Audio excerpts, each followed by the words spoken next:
forma está relacionada directamente con las condiciones socioculturales y económicas de cada región donde se presenta la pandemia, y esto también en relación con el número y con las medidas políticas que se adoptan en cada territorio particular.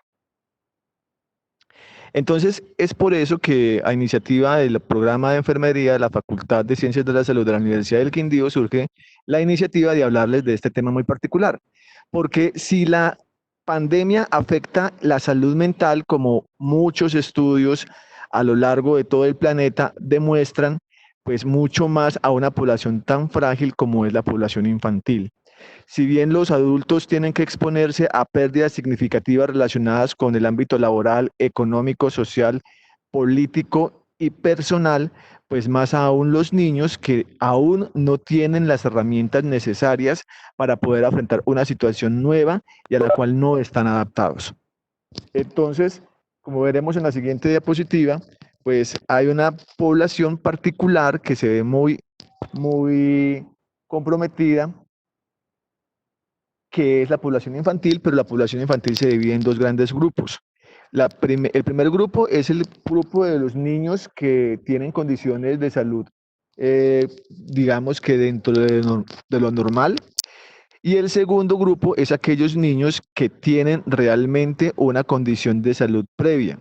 Dígase niños que tienen trastorno por déficit de atención con hiperactividad, niños que tienen un diagnóstico previo de trastorno opositor desafiante, niños que tienen un diagnóstico de trastorno del espectro autista, niños que tienen un diagnóstico de trastornos de tics motores o verbales, como es el caso del síndrome de Gilles de la Tourette, y otros diagnósticos de tipo de la psiquiatría infantil que hacen que aún sean más vulnerables. Entonces, en este grupo poblacional es muy susceptible una población particular, como lo es los niños que están infectados o que son sospechosos de estar infectados por este virus SARS-CoV-2 y que se encuentran en este momento, bien sea en cuarentena u hospitalizados, bien sea en hospitales o en centros colectivos de observación médica. Ya de por sí hay una inundación de información relacionada con la pandemia.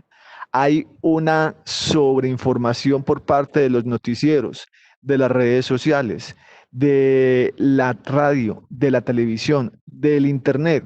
El ambiente externo ya genera tensión en los adultos, mucho más lo hacen los niños, y más aún una población que está acostumbrada a estar libre en las calles, jugando con tranquilidad, intercambiando con otros grupos, otros pares, pues tenerse que someter a una cuarentena ya hace aún más compleja la situación.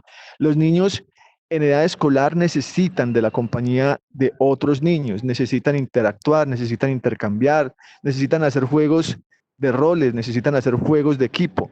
Entonces, para un niño de 6, 7 años a quien se le niega la posibilidad de compartir con sus compañeros, de poder jugar fútbol en una cancha, de poder jugar básquetbol o de poder jugar todo lo que ya conocemos que juegan los niños a esa edad, esto lleva, pues ya genera un aumento de la tensión, y por esto esos niños que ya están en cuarentena son más susceptibles, pero aún más si han recibido diagnóstico de COVID-19 y tienen que estar metidos en una institución hospitalaria donde no tienen la posibilidad de ser visitados por sus familiares, de ser visitados por sus pares, de estar interactuando con los demás, pues esto genera aún más tensión.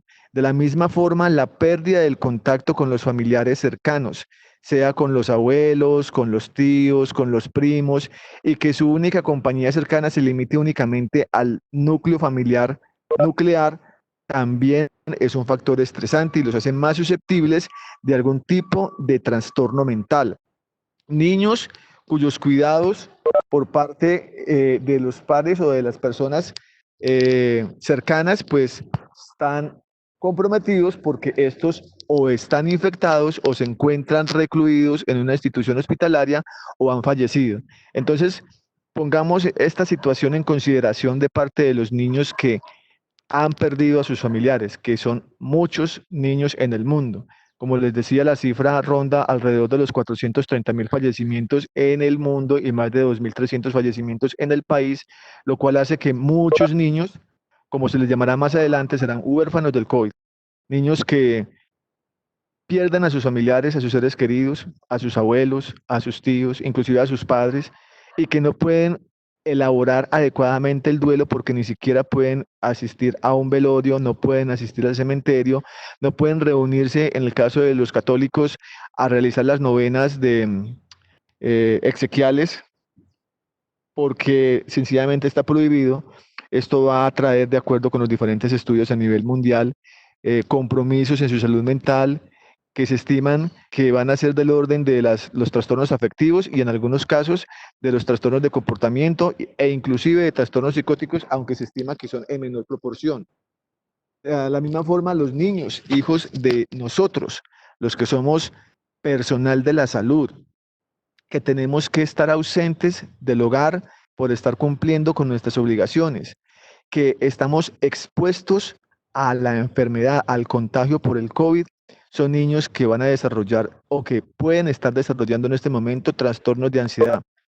Per se, los niños entre los 6 y los 10 años tienen ansiedad de separación y esta situación incrementa esa ansiedad de separación y ese temor a la pérdida porque es un temor a la pérdida real porque realmente nuestros colegas, nuestros compañeros, auxiliares de enfermería, enfermeros profesionales, enfermeras profesionales, paramédicos y personal de atención prehospitalaria, médicos generales, médicos especialistas, Está personal pensando. de fisioterapia, terapia respiratoria, personal de odontología, y todos los demás que están asociados con el tema de la atención en salud, pues somos vulnerables y los niños entienden esto. Los niños lo saben, los niños lo comprenden, además que todo el tiempo estamos, como les decía al principio, inundados sobre información, donde, por ejemplo, el día de hoy, varios minutos y varias sesiones del noticiero del mediodía fue dedicado a las muertes de los profesionales de la salud. Los niños entonces son conscientes de esta situación e incrementan sus temores.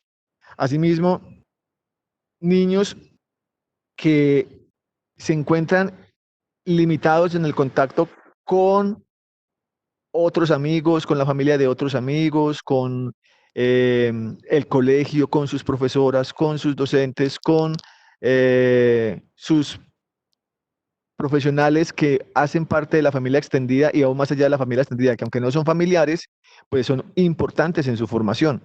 Niños cuyos padres están siempre ausentes en el colegio, en la casa, porque están trabajando y los profesores se convierten en sus vínculos afectivos más cercanos, pero no los pueden ver sino a través de la pantalla, pues eso también se convierte en un factor estresante que determina un alto riesgo para que estos grupos poblacionales particulares se vean, bien sea ahora o a futuro, vinculados a enfermedad mental.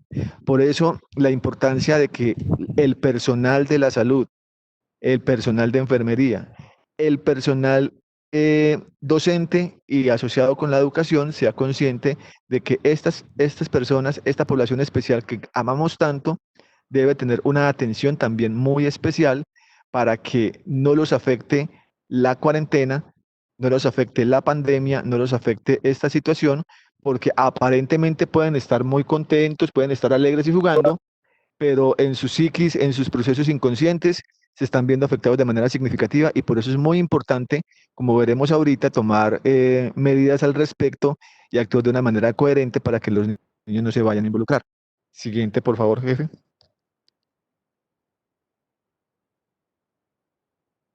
El tema de la mayor probabilidad de infección en los niños, sobre todo cuando se les culpabilizaba de que como son niños que no se cuidan, que no tienen conciencia de las normas sociales, que entonces no se podían abrir las escuelas porque los niños tienen más contacto entre sí, porque se abrazan, porque no van a ser juiciosos con el tapabocas, pues también genera una serie de discriminación. Sin embargo, un estudio reciente que aún no ha sido publicado en revistas indexadas pues muestra que al parecer los niños en la edad escolar temprana, entre los 6 y los 10 años, tienen bajo riesgo de contagio.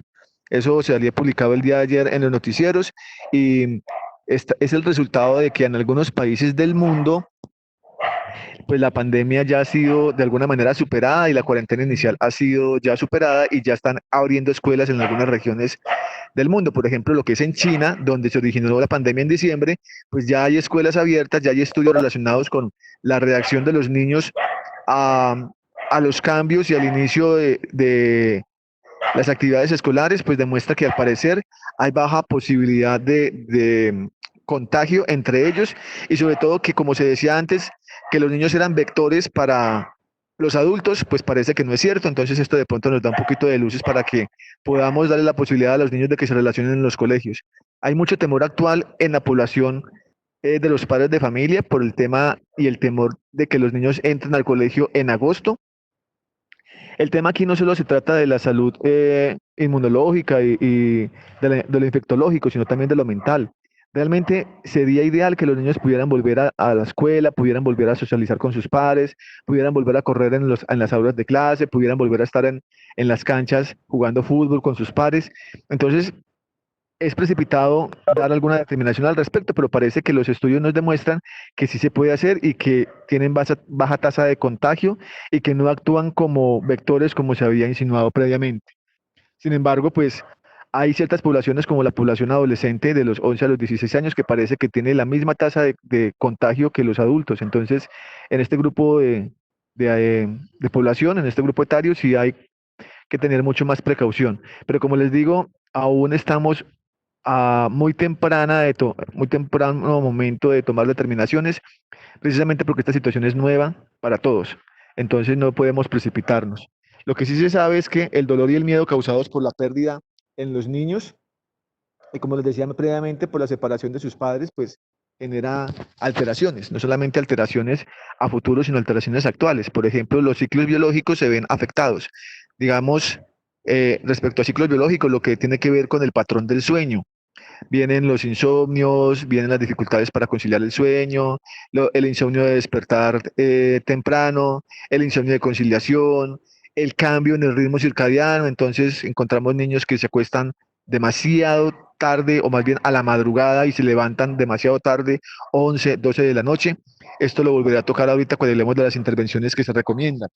El hábito alimentario. Entonces, niños que por la ansiedad consumen más calorías, que consumen más carbohidratos, que consumen, por decir algo, más confitería, y esto puede ponerlos en riesgo de alteraciones metabólicas. Niños que no están haciendo actividad física en la casa, entonces también tienden más a la obesidad. Niños que, pues, por el tema de la separación de los cuidadores, los empuja hacia un estado de crisis y podría aumentar el riesgo de trastornos psiquiátricos. El siguiente, por favor.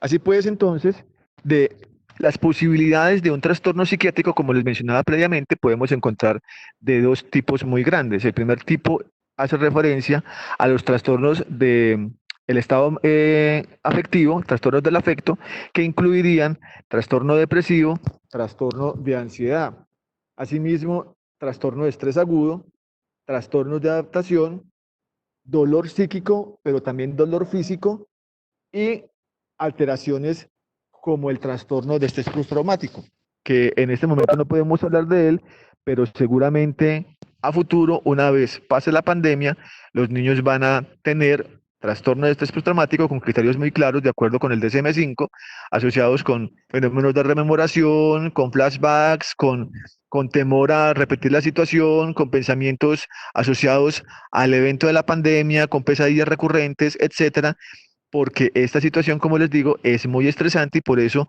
los cuidadores, los padres, los docentes, el personal de salud debe saber abordar muy bien la situación para que nuestros niños no se vayan a terminar enfermando o si se enferman tengan el abordaje oportuno, adecuado y confiable. Todas estas situaciones entonces tienen relación directa con el evento, pero también se pueden presentar otros fenómenos relacionados con el los trastornos psicóticos. Por ejemplo, predisposición a la esquizofrenia, pero también predisposición al consumo de sustancias psicoactivas como una manera de evadir la realidad y buscar satisfacción o tranquilidad ante estos fenómenos de ansiedad y depresión. Son situaciones a las cuales nos vamos a ver enfrentados, es inevitable. La mayoría de estudios de las diferentes revistas psiquiátricas a nivel mundial, de la Asociación Americana de Psiquiatría, de JAMA, de Lancet y de diferentes universidades del mundo, prevén que va a haber un disparo de la salud de las enfermedades mentales después de que pase la pandemia. Por eso lo importante de abordar estos temas desde ahora, porque sabremos que tenemos que actuar a tiempo una vez suceda o una vez concluya el fenómeno de la pandemia, para que podamos abordar oportunamente a los niños y no vayan a terminar con conflictos psíquicos a futuro. Siguiente, jefe, por favor. Bueno, entonces es importante recordar que la separación de los padres o la pérdida parental durante la pandemia en la infancia también tiene efectos adversos a largo plazo en la salud mental, sobre todo un mayor riesgo de generar trastornos del estado de ánimo y psicosis, como les decía previamente. Y también se prevé que va a haber un mayor incremento de la tasa de suicidios a futuro, no solamente en los niños que en este momento están teniendo que afrontar esta situación, sino también en los adultos, porque pues obviamente que lo que estoy diciendo para los niños aplica también perfectamente para los adultos. Los adultos también estamos teniendo pérdidas significativas, ya sabemos cuáles son las grandes pérdidas de los comerciantes, de los operadores de turismo, de los que tienen hoteles, de los que tienen acciones en aerolíneas y agencias de viaje. Y pues la muerte de los padres por suicidio, pues obviamente aumentará el riesgo de suicidio en sus hijos. Siguiente, por favor. Entonces, ¿qué se propone como estrategia de prevención en este grupo particular? Bueno, como les decía previamente, el primer grupo es el grupo de los niños que aparentemente no tienen ningún tipo de patología mental, y el otro grupo es el grupo de los niños que ya tiene un trastorno psiquiátrico previo, ya manejado en psiquiatría o en manejo por psicología y de manera multidimensional. Los niños, por ejemplo, con trastorno opositor desafiante, con trastorno por déficit de atención con hiperactividad, con trastornos de tics y movimientos como es el síndrome de Guillain de la Tourette, trastornos depresivos, trastornos de la conducta y trastornos del espectro autista, pues durante esta cuarentena han perdido la posibilidad de darle una continuidad adecuada a su tratamiento. Lo que se ha ofrecido desde las diferentes instituciones de salud mental a nivel global es la telepsiquiatría, que también se denomina salud telemental. ¿Por qué salud telemental? Porque telepsiquiatría reduciría mucho la atención a la acción de los psiquiatras.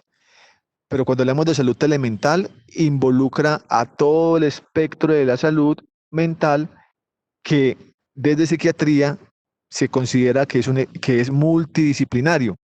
No consideramos la psiquiatría como el eje central de la atención en salud mental, sino simplemente como parte de toda la gama de intervención en salud mental, de tal forma que los psiquiatras simplemente somos ayudadores.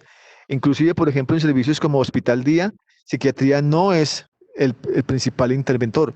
Psiquiatría simplemente es un apoyo, porque es más importante la terapia ocupacional, es más importante la terapia del lenguaje, es más importante la terapia por fisioterapia, es más importante la intervención por psicología, es más importante la intervención por pedagogía reeducativa que la misma intervención psiquiátrica. Los psiquiatras podemos prescribir medicamentos en algún momento si es necesario, pero a veces con la mera intervención multidisciplinaria es suficiente. Así que en este momento, dada la pandemia y dadas las limitaciones por la condición de contingencia, pues los niños con estas enfermedades previas no están pudiendo ser intervenidos de manera adecuada. Muchas instituciones de prestación de servicios de salud, de terapia ocupacional, de fisioterapia, de terapia del lenguaje, de psicología, no están prestando la atención. Esto es un factor estresante para los niños que ya habían iniciado un proceso y que tienen que perder el proceso que ya venía generándose.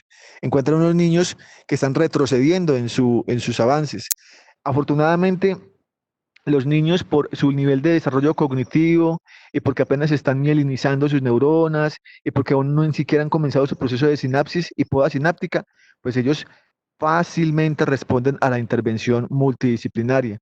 Y cuando este fenómeno de la pandemia les quita la posibilidad de continuar su manejo interdisciplinario, pues obviamente que uno comienza a ver retrocesos y a tener que aumentar dosis de fármacos para lograr el objetivo.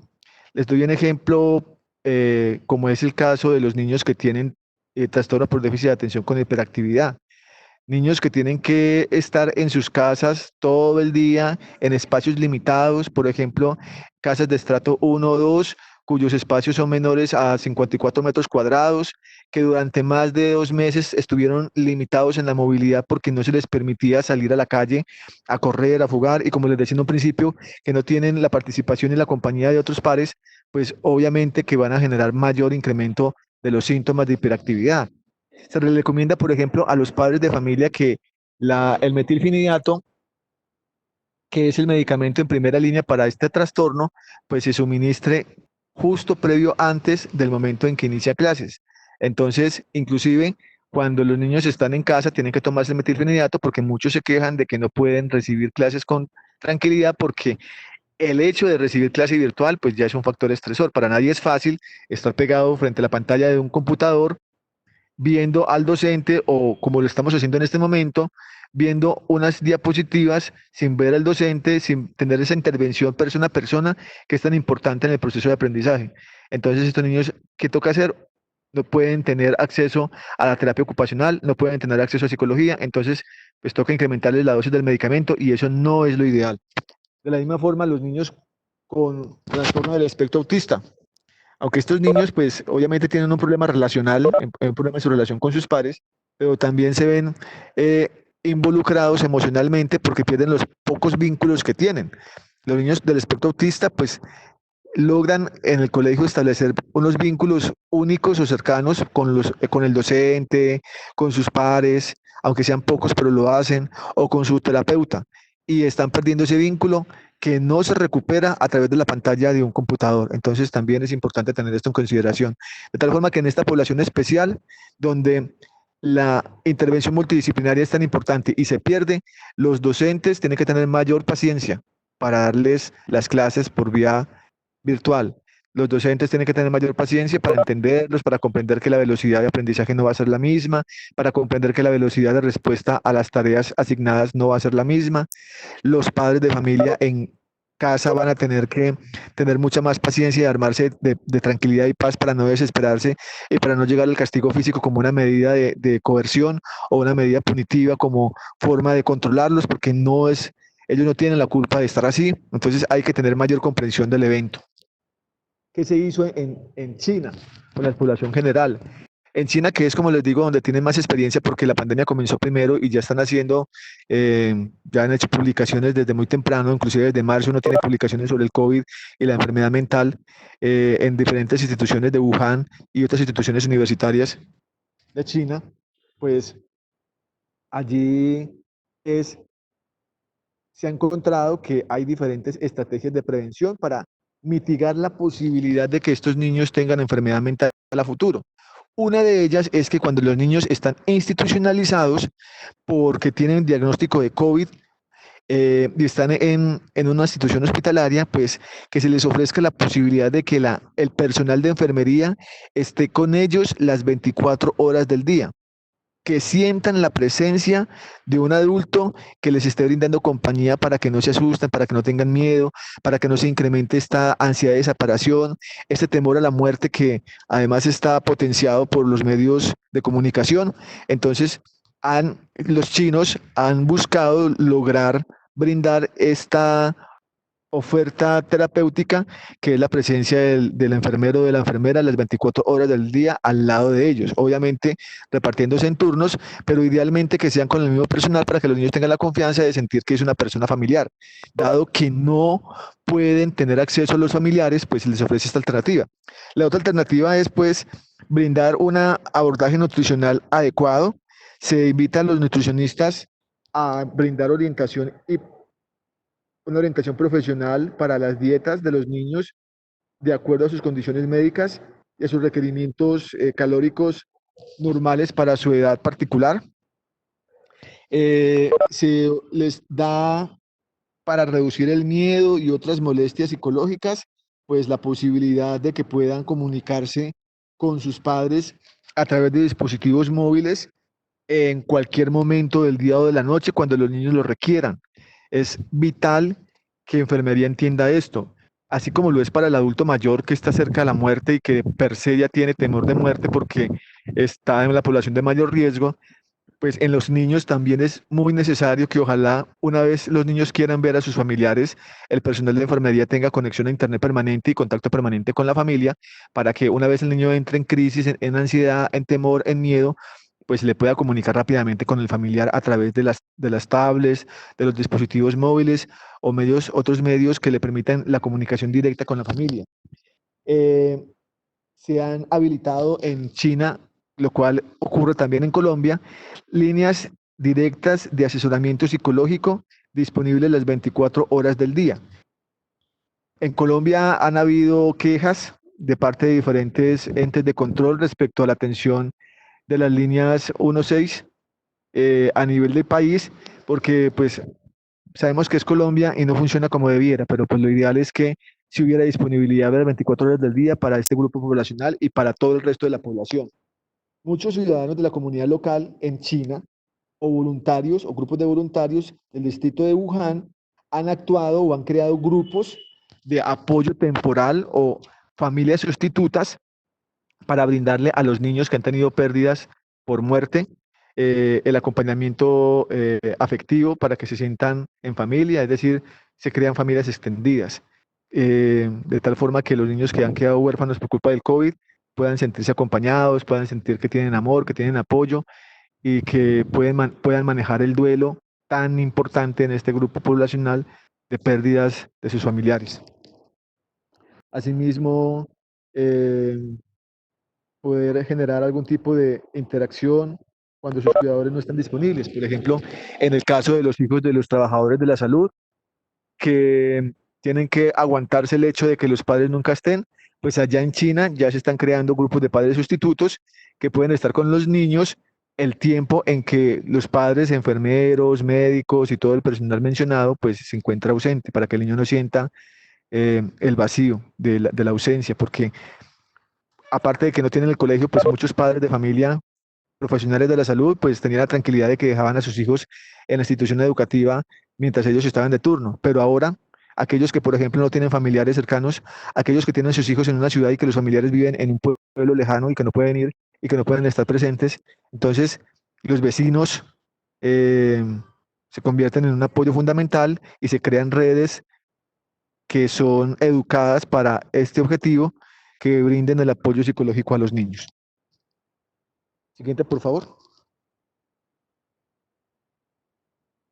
Entonces, estas directrices y estrategias de intervención específicas que les acabo de mencionar han demostrado, de acuerdo con los estudios en China y en otros países como Francia, Dinamarca, Finlandia y Suecia, donde ya se ha iniciado la escolaridad con todas las medidas de protección, pues ha generado un aumento en el tiempo de comunicación de los niños con los padres, un aumento en el acceso de los niños a la información sobre enfermedades a través de cómics y videos, que es muy importante.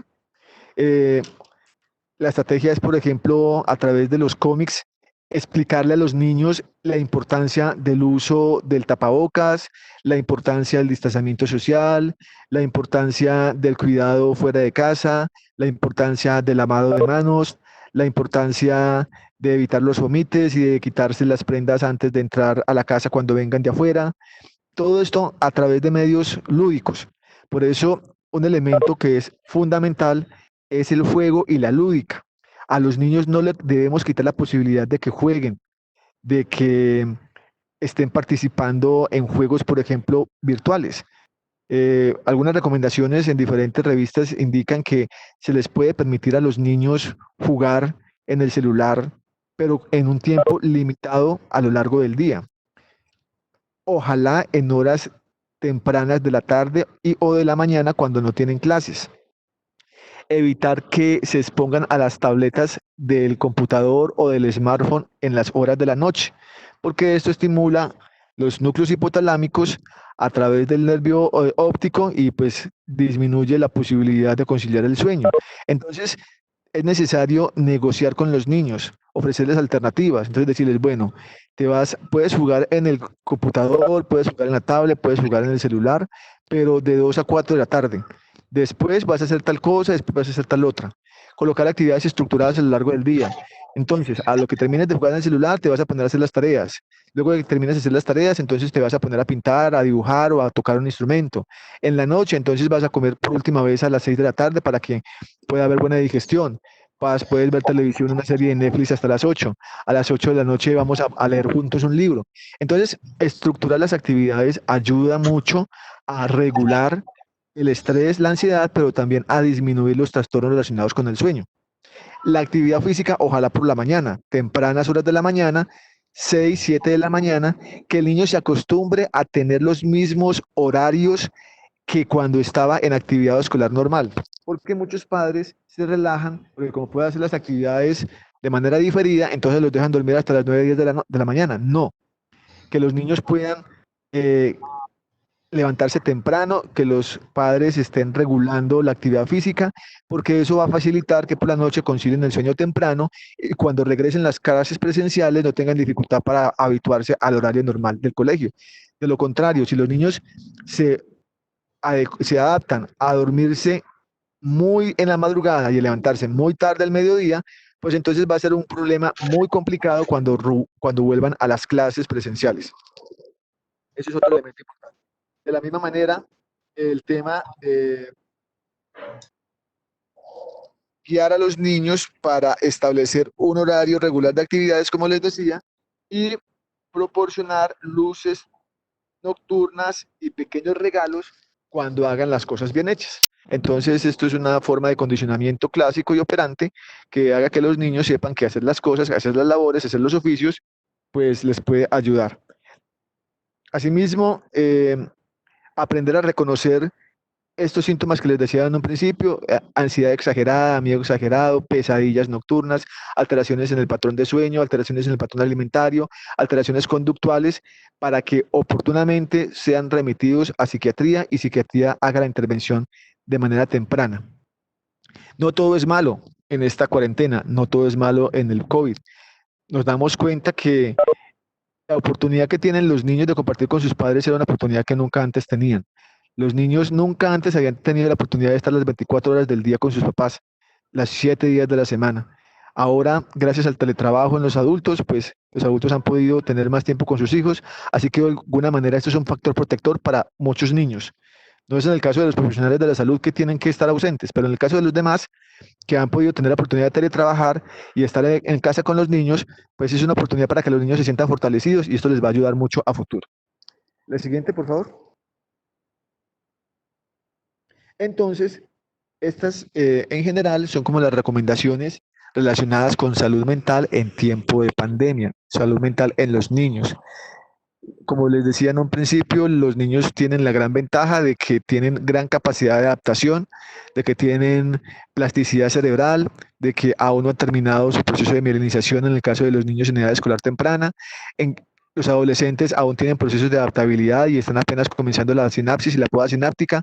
Entonces, la gran ventaja es que si los adultos reconocemos todos estos signos a tiempo, puede haber una intervención a tiempo y nos vamos a reducir no solamente costos a nivel de lo psicosocial, sino a nivel de la salud y a nivel económico, porque la enfermedad mental, sobre todo la depresión y la ansiedad, es una de las 5 primeras causas de diagnóstico en este momento y es una de las 10 primeras causas de años de vida saludables perdidos y de incapacidad y de pérdida económica por incapacidades generadas.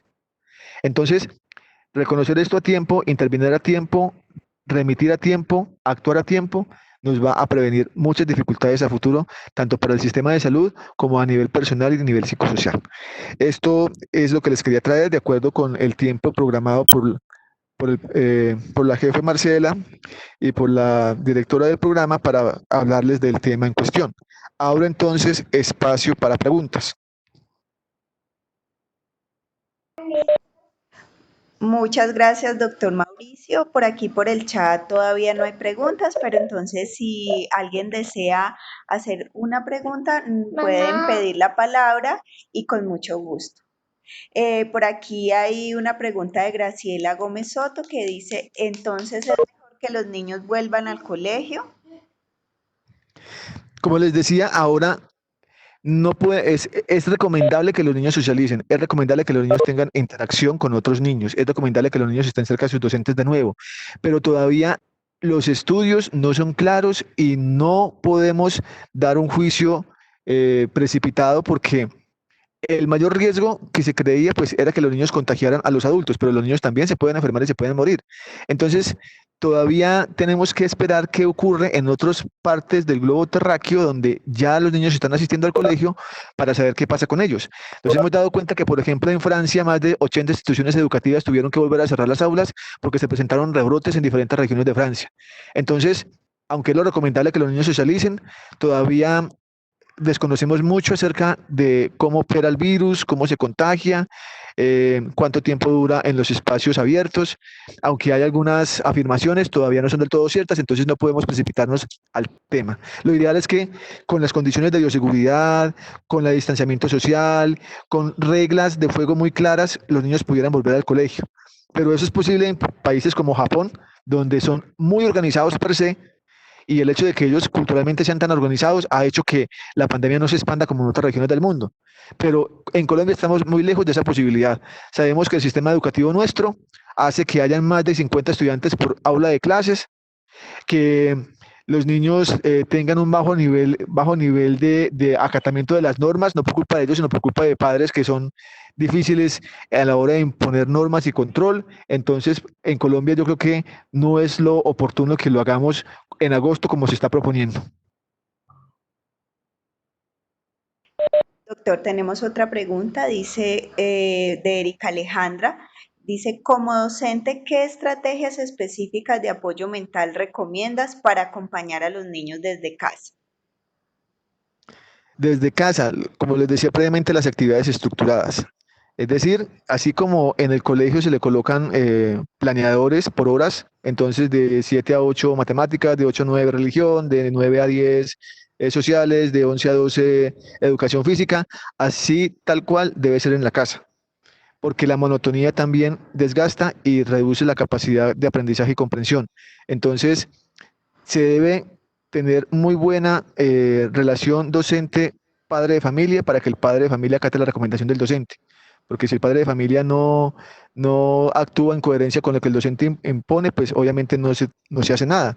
A veces el padre de pronto tiene desidia o negligencia, deja al niño durmiendo hasta tarde, hasta las 11 12 del mediodía, como les decía previamente, y el niño pierde las actividades estructuradas, entonces va a ser más fácil que se estrese porque la calidad del sueño no va a ser la misma, no se duerme igual en la noche que en el día, las actividades pues se va a perder como el ritmo de trabajo y ya después va a ser un problema. Entonces esa es la recomendación, estructurar muy bien todo el día, como les indicaba previamente, temprano en la mañana actividad física, eh, comida en el horario de siempre, 6 7 de la mañana desayuno, medias 9 9 10, almuerzo 12 a 1, el gato, como se dice, a las 3 de la tarde o algo, y a las 5 o 6 de la tarde la comida.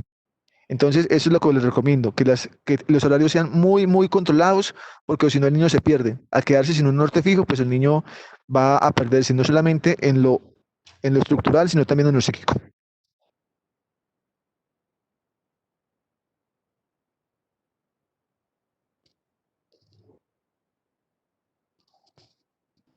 Una última No lo estoy pregunta, escuchando. doctor, antes de cerrar, que nos dice Carlos, ¿cuál sería un abordaje adecuado para dar a conocer a los niños una noticia traumática en estos momentos de confinamiento? Pues idealmente el manejo de la información debe ser directamente del médico, del personal tratante. Algunas veces piden interconsulta por psiquiatría para dar una noticia mala.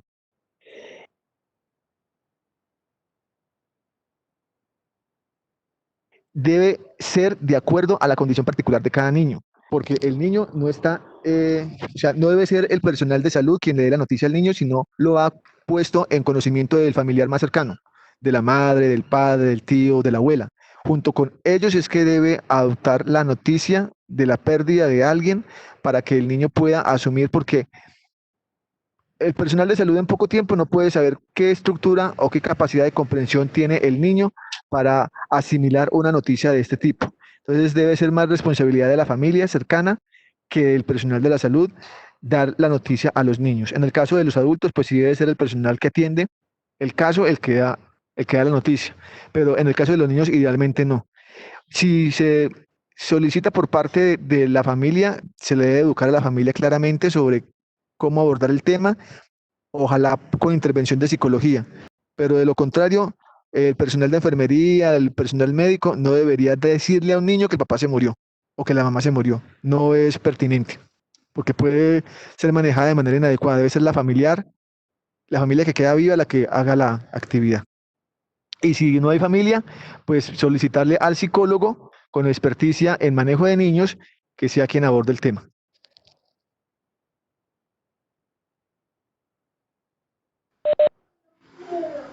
Doctor Mauricio, le agradecemos mucho por este excelente espacio. Aquí, pues en el chat están dándole los agradecimientos. En nombre del programa de enfermería y la Facultad de Ciencia de la Salud, queremos también expresarle nuestro agradecimiento por esta excelente ponencia en esta tarde que nos ayuda a entender un poco las vivencias de nuestros niños en el hogar. Muchas gracias a todas las personas que nos acompañaron. Por aquí hay una última pregunta que dice que ¿cuál sería el manejo cuando el niño pierde a su padre? El manejo debe ser interdisciplinario. El manejo, como les decía previamente, psiquiatría no es responsable simplemente de mandar medicamentos, sino que necesita intervención de todos. Necesita intervención por terapia ocupacional, por trabajo social, por psicología, dependiendo de las circunstancias, porque si el niño tiene una muy buena red de apoyo, si el niño tiene la mamá, tiene los tíos, tiene los hermanos mayores, tiene los primos, pues obviamente tienen que abordarlo, tienen que darle la calma necesaria, tienen que manejar muy bien la información para que pueda el niño asimilar el proceso de duelo como lo asimila un adulto. Por eso la importancia en los niños de tener mascotas.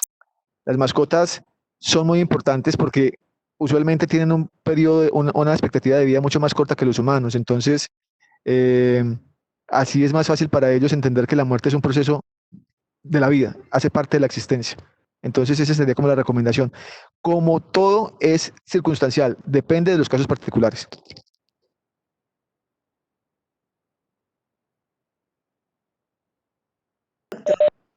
Ahora sí, pues para despedirnos vamos a dar paso a la profesora Margarita Ardila, que es la coordinadora de extensión del programa y nos va a dar unas palabras.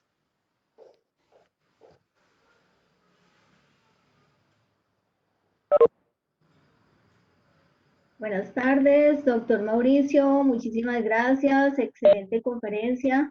Gracias a todos los participantes por haberse nutrido de tan maravilloso tema, importante en estos momentos, lo que usted comentaba, los medios de comunicación hay veces aterran y generan noticias muy trágicas, muy tristes a nuestras familias y ahí el apoyo familiar que todos debemos brindar. Un abrazo, feliz tarde, qué bueno que todos hubiésemos podido estar y nos hubiésemos nutrido de tan maravillosa conferencia. Un abracito. Muchas gracias por la invitación y cuando necesiten pueden contar conmigo. Claro que sí.